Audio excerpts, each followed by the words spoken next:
Welcome to this third segment on our deck building project on the front of the house, and today we are going to pour concrete into the forms that we set in the previous video and get ready to start framing up a deck.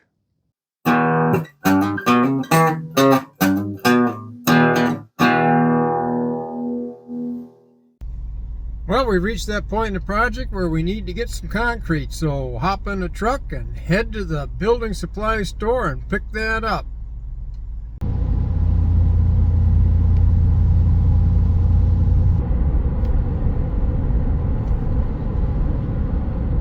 We are all set up and ready to start pouring. I've got to cut a couple rebars to put down in there. I'm going to put 4 in each hole, a 3/8 inch. Got to cut those off about 3 inches short of what the hole depth is so they don't contact the bottom and they don't stick out of the top.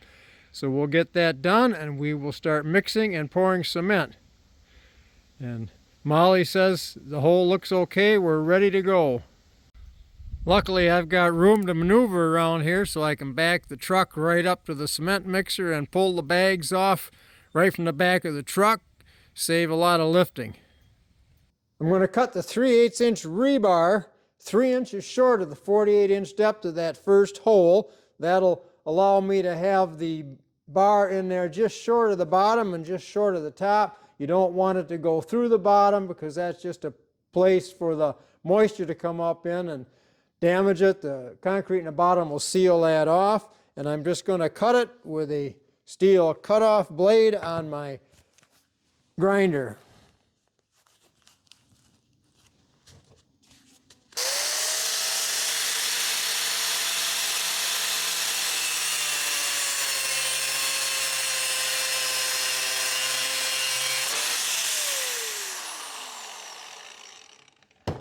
And that takes care of one. 3 more to go and we'll be set to put them in that hole.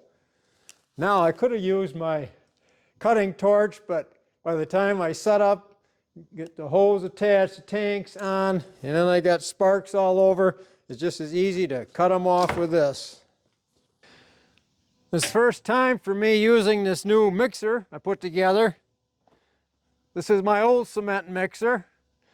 I think this one should make the job go a little faster and be a little bit easier, but I am going to use my old cement mixer to catch the concrete after I mix it. I'm going to dump it into there just to be on the side of caution. I don't know exactly how this is going to dump, and I don't want to get it all over the ground instead of the hole. Plus, to get that first cement down in the hole, I want to shovel it in slowly from this mixing pan and use my rod to poke around to make sure it works its way into that footing base before I start filling the rest of the hole. So we're going to start out that way. Once I figure out how this dumps, the rest of the hole we might just dump directly into it. So it's time to mix some cement. I'll be using a standard concrete mix to fill these footings, and it calls for every 2 bags 1 gallon of water, which is roughly 1 ice cream pail full of water. I'm going to stick pretty close to the recommended mix rate. I don't want to get it too wet because it doesn't cure as well, and too dry, of course, is too hard to work with. So with that, we're going to fire up the mixer and we're going to start mixing some concrete.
Looks a little dry. I'm going to add just a little bit of water.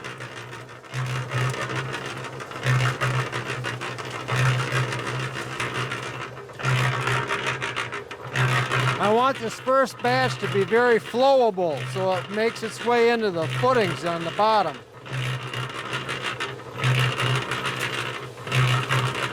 Plus on the bottom, the dirt will draw some of the moisture out of this. Let's turn this off and check. That looks pretty good.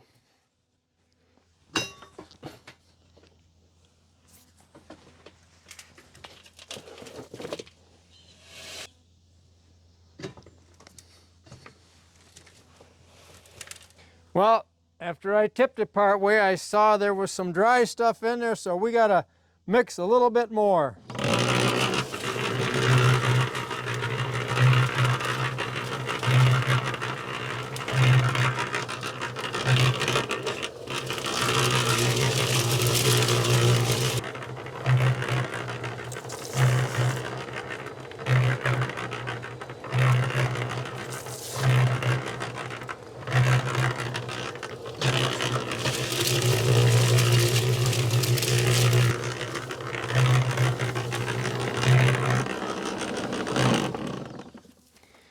I'm just about there. It's a little drier than I would like, so we're going to turn it on and add just a touch more water.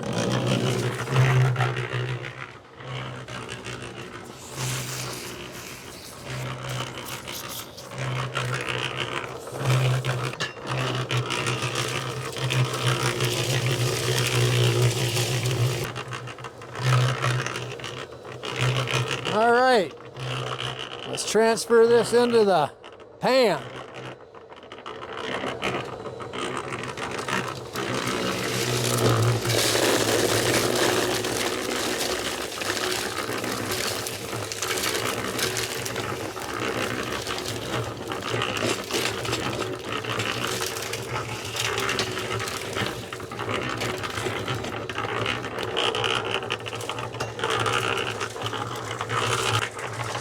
Wash it down just a little bit so it doesn't stick.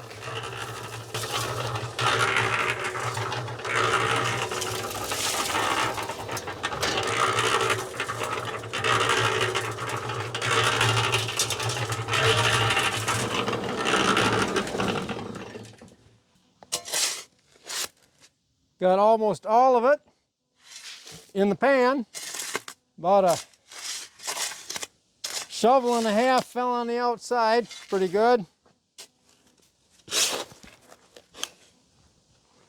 Well, let's get this hole filled.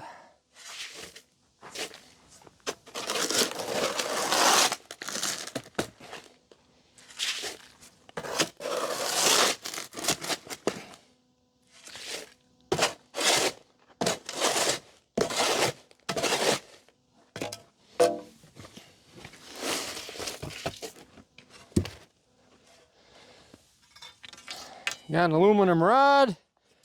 Got to work this into the sides. Okay, I need a couple more on top to give me enough pressure to fill that up. We'll keep mixing and filling. With the tube about 2/3 of the way full, I have now put the rebar in about 1.5 inches or so below the top of the tube, and I will continue to put cement and concrete in. Just a note, I got the second batch in there and I was having a hard time getting it forced to the sides. So before you get too much in, if you're using those footing bases, be sure to take a shovel or something and work it back in there because it doesn't flow very well. Might be different if you're using a concrete vibrator, but doing it this way, you've got to force it in there. The concrete's just not fluid enough to flow into that spot. The other problem I've run into with this mixer is that the mortar likes to stick to the side. So I've had to stop it periodically after I add the water and unplug it, because never stick your hand in there unless it's unplugged. Kind of a lockout thing. I've had to go in there and scrape that loose and spray a little bit on the side to get everything to mix properly. I learned that after the first couple of batches. There's not enough agitation in here to get that stuff freed up when it first starts up, at least not with this particular concrete I'm using. Got the tube full now, so we're gonna get this screed off. Left a little cement on the side there just in case, but I think I should be full enough. Scoop that off rather than make a big mess on the ground, any bigger mess than I have already. Same here. Pick it up without picking up any dirt.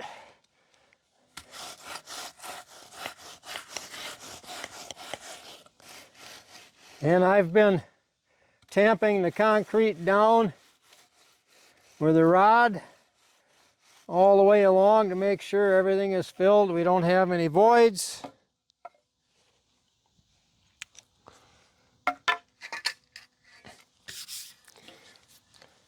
Take my float and let's get this smoothed up. This is my dad's float. I watched him use it many, many times on the farm. He did a lot of concrete work. Unfortunately, being a young guy, I didn't always pay as much attention as I should. But he was the expert and we were the helpers.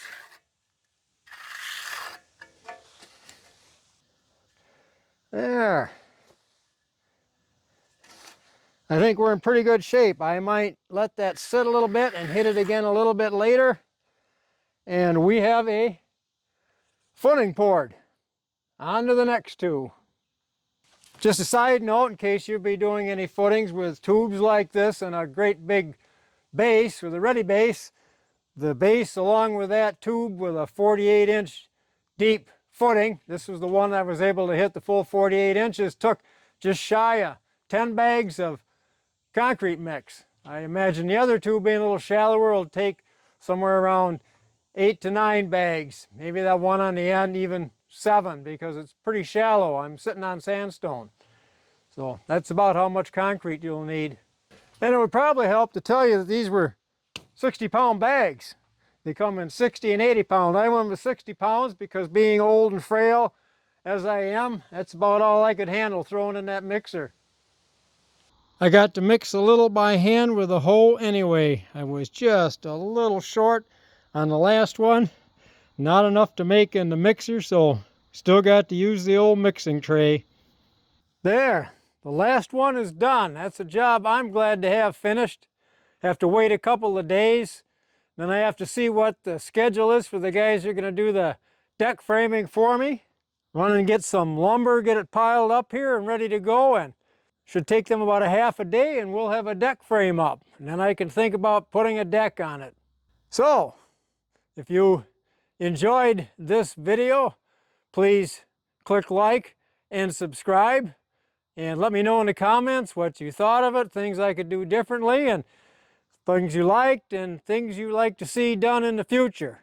There'll be an upcoming video now on the framing and the decking parts of building this deck as well. So keep your eye open for those. So until next time, take care.